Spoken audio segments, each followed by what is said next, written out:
अजीजों, इस वक्त मैं फिनलैंड में हूं और फिनलैंड में एक बाइबल स्कूल है और उस बाइबल स्कूल के इस अहाता में जो काफी बड़ा है, लेकिन इसके साथ साथ ये एक बहुत बड़ी झील है। और मैं इस झील को जब देखता हूं तो मुझे एक बात याद आती है और वो समुंदर के बारे में है। हबक्कूक नबी का सहीफा 2 बाब और उसकी 14 आयत में यूं लिखा है कि जैसे समुंदर पानी से भरा हुआ है, मामूर है, वैसे ही ये जमीन खुदा के जलाल और उसके इरफान से मामूर होगी। लेकिन कैसे?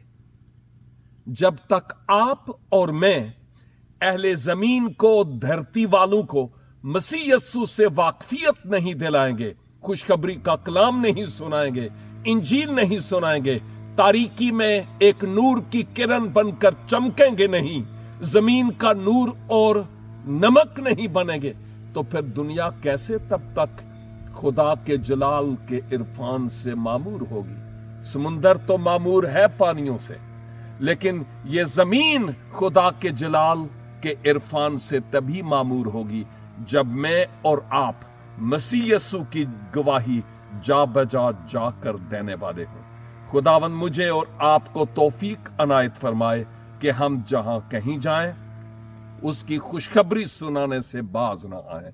खुदावन आपको बरकत अनायत फरमाए और ऐसा ही करने का फजल बख्शे। आपकी तवज्जो का बहुत शुक्रिया। Thank you.